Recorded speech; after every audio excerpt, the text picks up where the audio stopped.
Hey,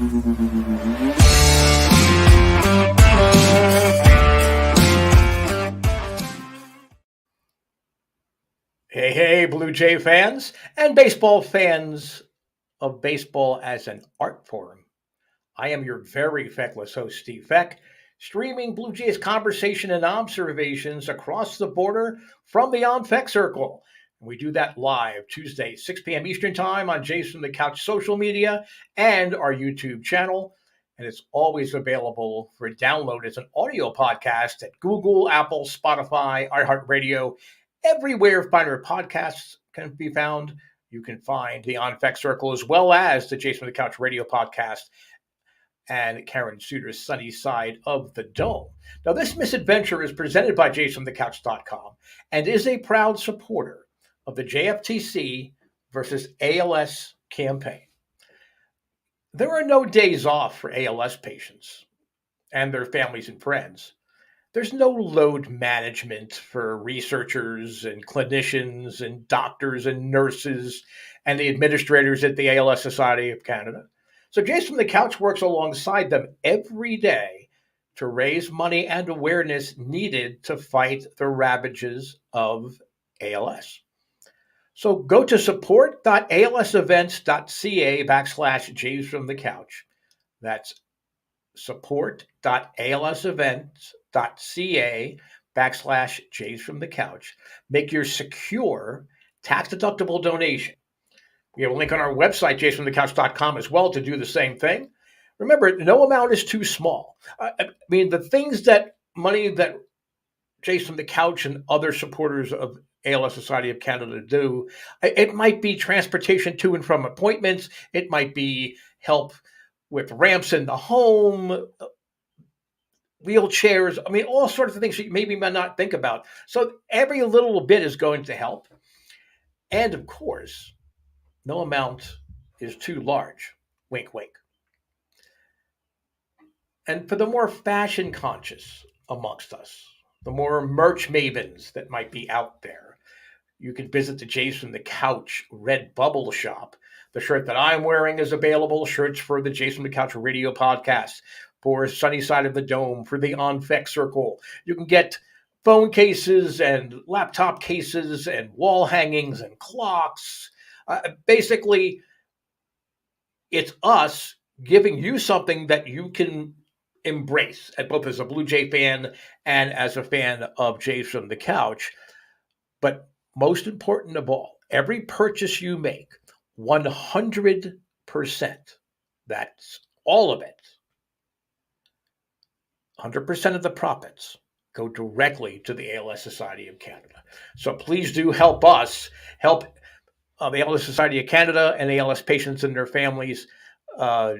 We need to strike out and retire ALS once and for all. So please do consider making a donation.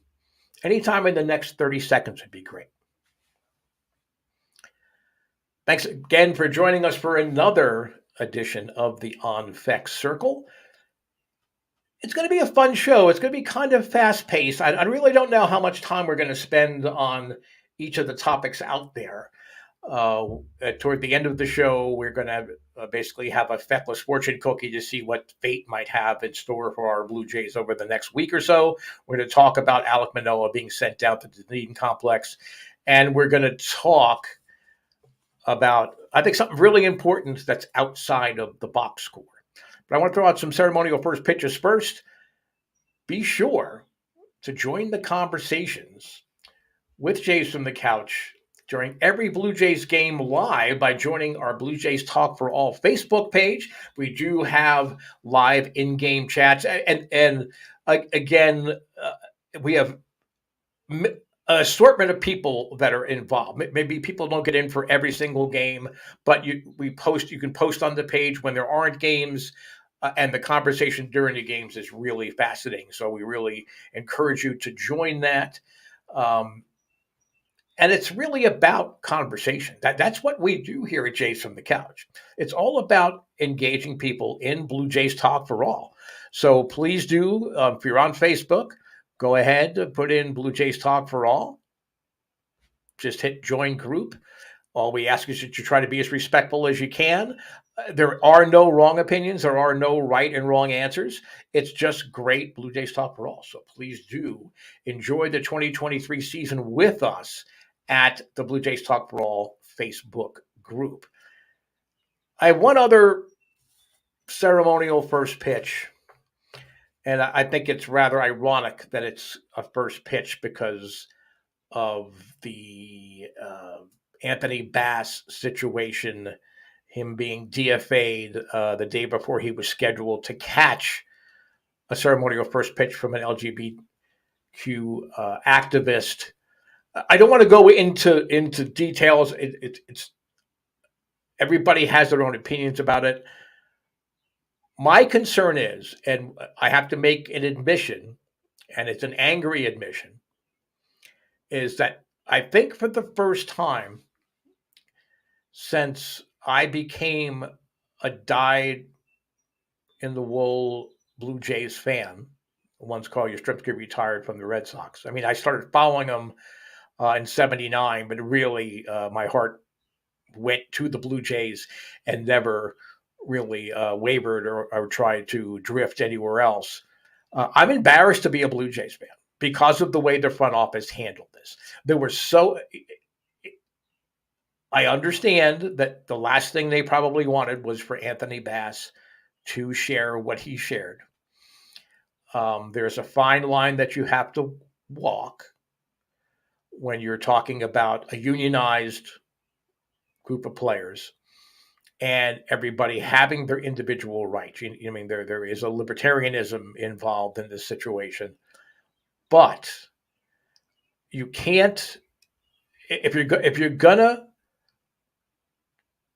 talk the talk about doing the right thing and being supportive of whatever group that it is and being intolerant of any sort of actions or speech that can be considered hurtful and hate, then you can't also try to have it your way and try to win the PR wars. Okay, if the Blue Jays were driven to the point that Anthony Bass needed to be DFA'd, he needed to pay the price for sharing what he did, not for believing what he did, but when you're a contract employee, I mean, you have to abide by what the guidelines are for your company.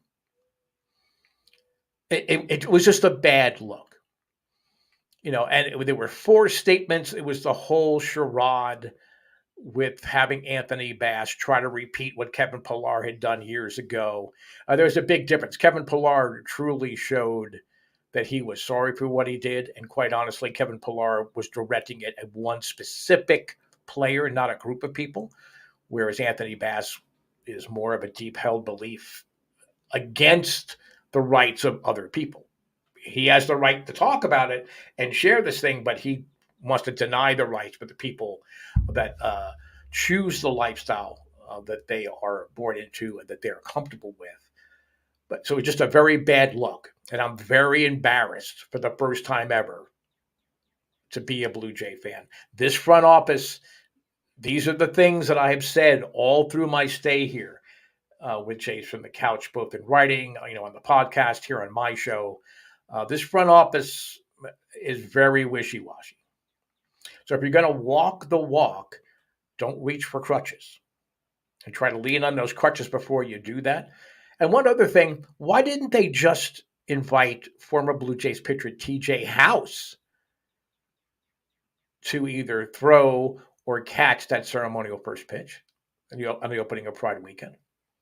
He's one of the less than a full handful of former Major League players that have come out and addressed their sexuality, admitted to their sexuality, embraced their sexuality after their playing days were over.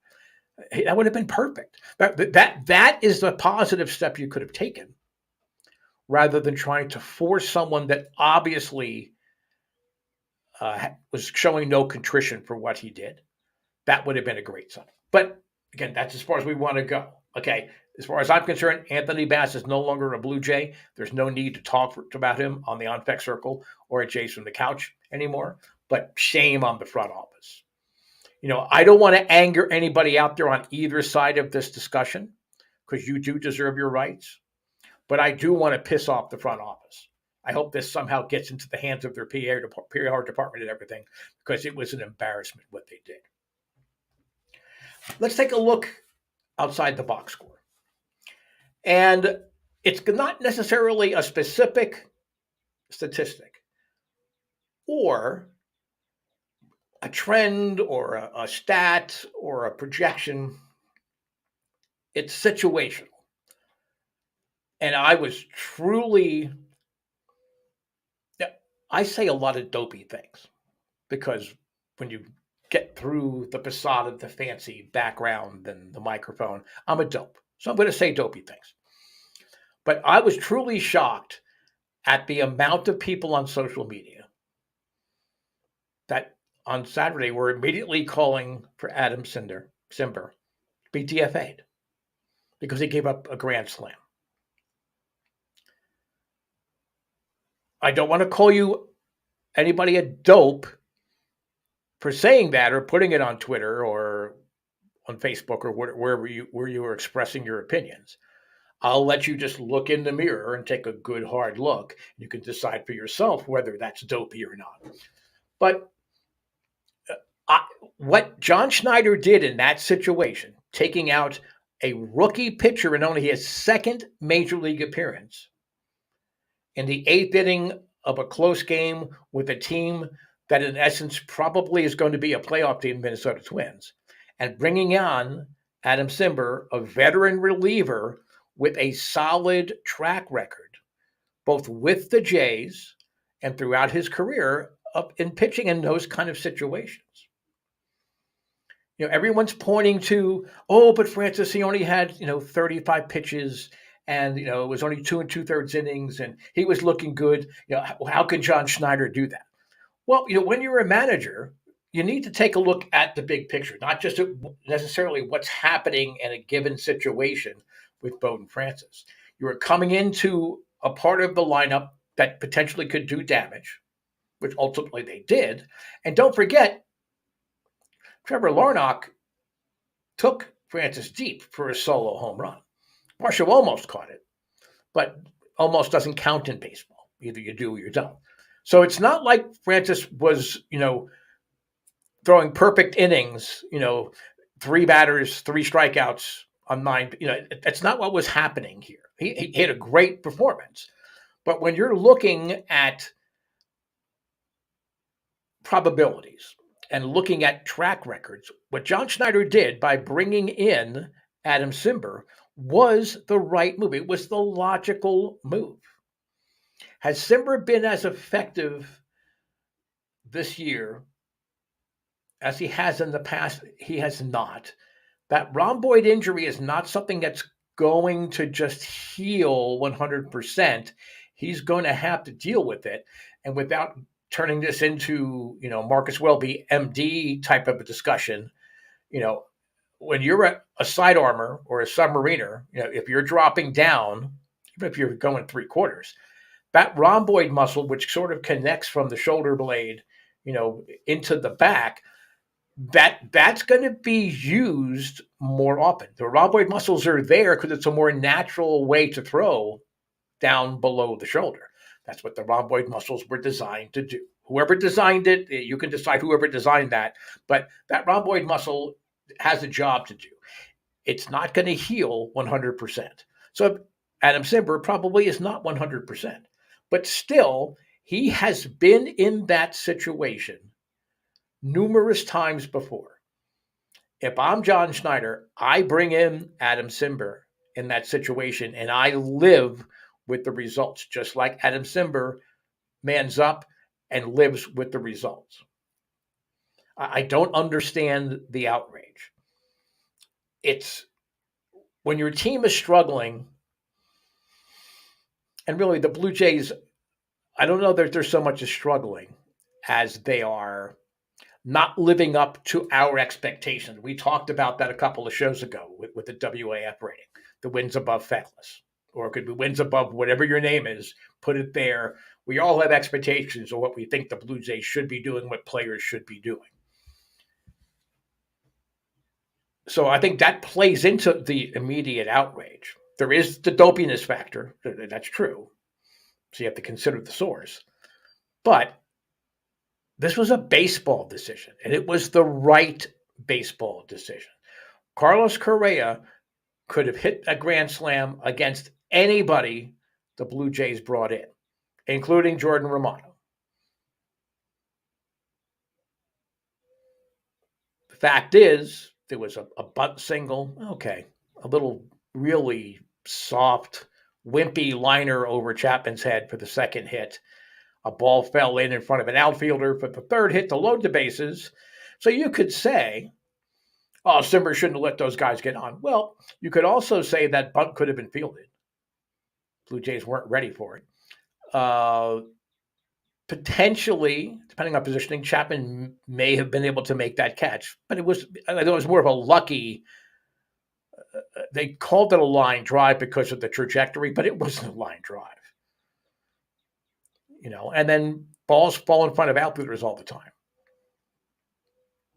Did he make a bad pitch in a bad location to Correa?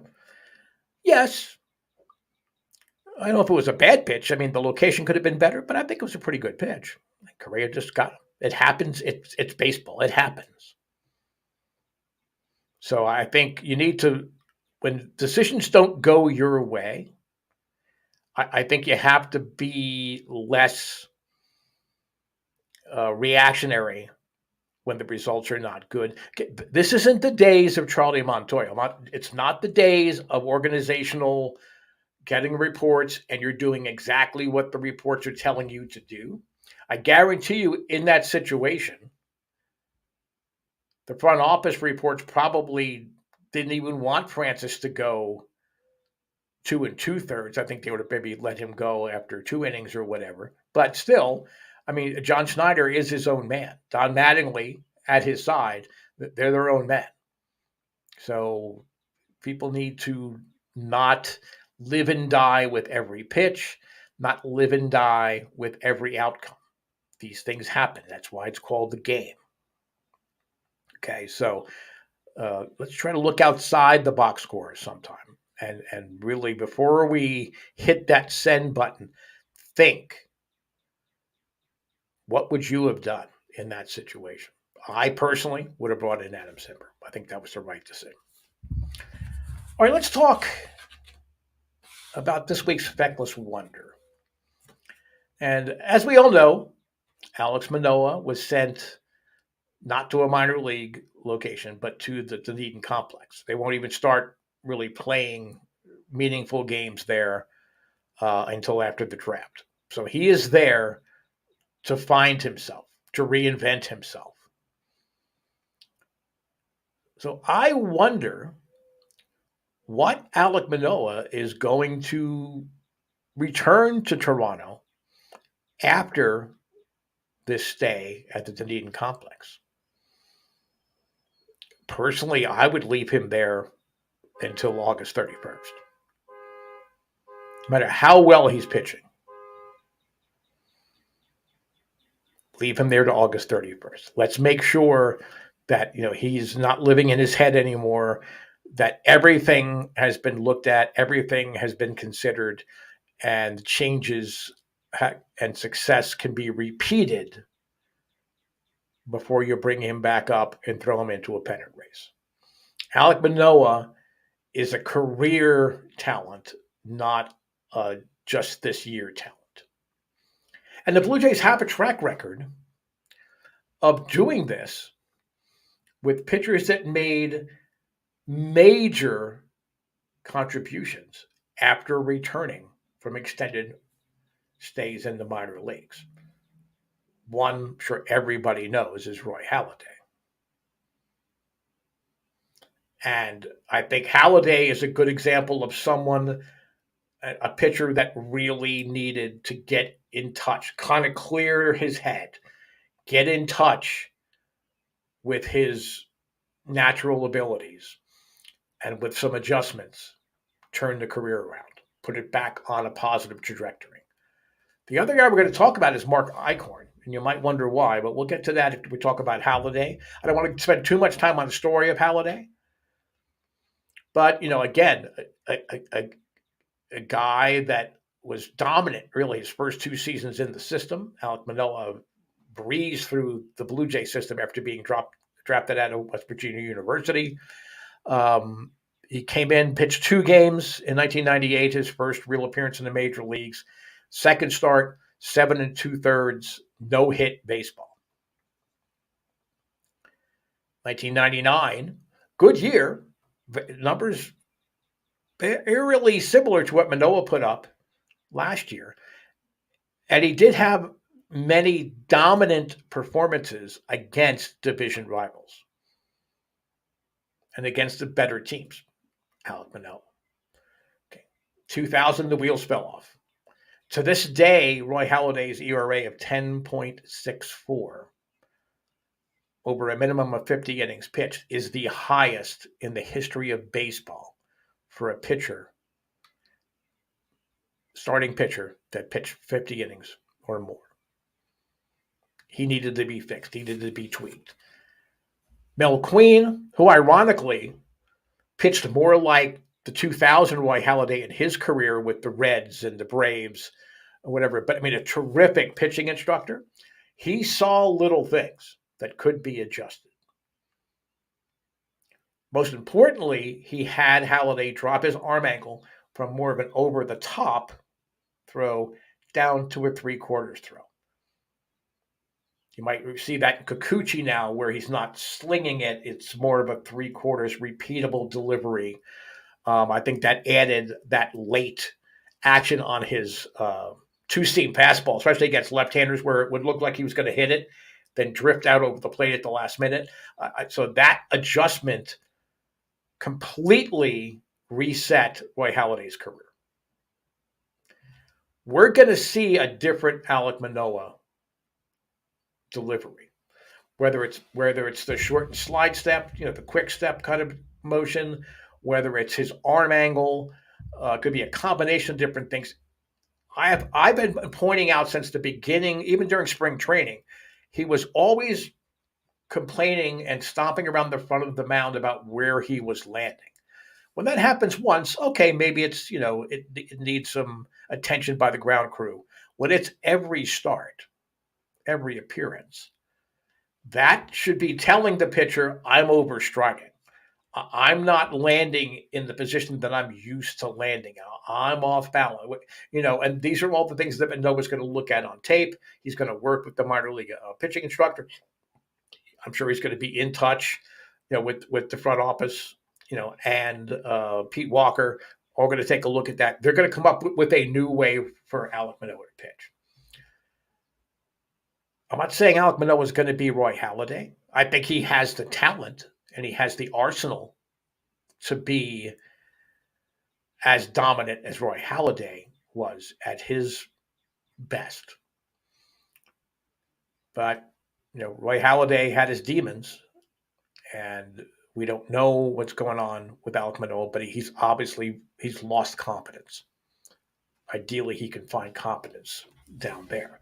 Now, I mentioned Mark Eichhorn, and if people remember him, as that, the slow wiffle ball type submarine pitcher, that was just so terrific for the Blue Jays for 3 years. And then he kind of rediscovered himself with California and came back for the 2 World Series teams. Eichhorn was a second-round draft pick. Again, high draft pick, high expectations, a la Alek Manoah. He threw over the top. And he had real issues with his release point and consistency in repeating his delivery. Came up in 82, made 7 starts, ERA over 5. It really wasn't very impressive. And at his best, Mark Eichhorn topped off in the low 80s. You got sent back down to the minors. He really struggled, had an injury, in '84, it was the total. He was taken out of the AAA rotation, and the Blue Jays, in essence, kind of gave up on him. But their minor league pitching instructors had this idea that Eichhorn could become a submarine pitcher because he threw so softly. It was perfect. And he found his rhythm coming down under as a submarine pitcher, which is literally down below your hip, and then coming up, and releasing it, dropping the ball in, developing that devastating changeup. And I know when a pitch is like between 68 and 72 miles an hour, it's hard to use the word devastating without cracking a smile. But when he came back up, he was unhittable. And the Blue Jays had actually released him. They re-signed him in '86 to a minor league deal, and his primary job in spring training was to pitch batting practice. They weren't even trying to develop him for a significant role at AAA. He was a batting practice pitcher. Gary LaBelle got hurt the year that the previous year's division-winning back of the bullpen hero, led the team in saves. Jimmy Williams, to his credit, and the Lord knows I have criticized him forever, remembered something, saw something what Eichhorn was now doing, and so he gave him a shot. And Eichhorn absolutely dominated with a pitch that barely broke 70 miles an hour. He had a 7.3 WAR in 1986, his rookie year, his official rookie year. He was 14-6, 1.72 ERA, a WHIP under 1, 0.95. He threw 157 innings. 98 and a third of those innings was after July 1st. Within 69 games, 11 of those appearances he made, he threw 3 or more innings. I can remember 2 occasions, once against Detroit, where he came in the 5th, and he pitched until I think there was 1 out in the 9th. And the great thing about having Eichhorn in that role, you had Tom Henke there. He's throwing 102, and Eichhorn's throwing 72. You think hitters could get comfortable in the box with Henke after seeing Eichhorn? I mean, he was a beer league softball pitcher in many, many ways, but it was dominant. That 7.3 WAR was the best WAR for a rookie pitcher since 1977. That includes Gooden and Clemens, Fernando Valenzuela. They weren't even close. They were almost 2 full wins behind what Eichhorn put up. So he reinvented himself. Radically reinvented. And I'm not saying that Manoah was going to be a radical Frankenstein kind of project with his delivery.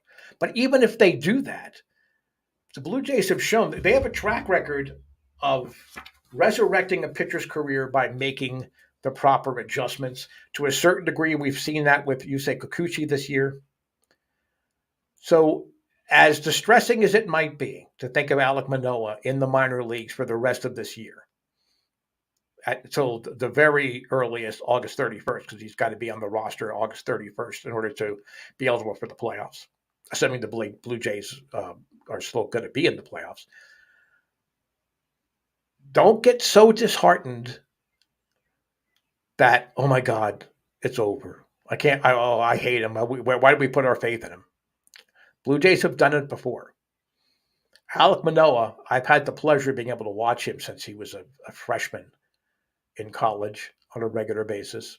He's had moments like this, not as bad as what we saw this year.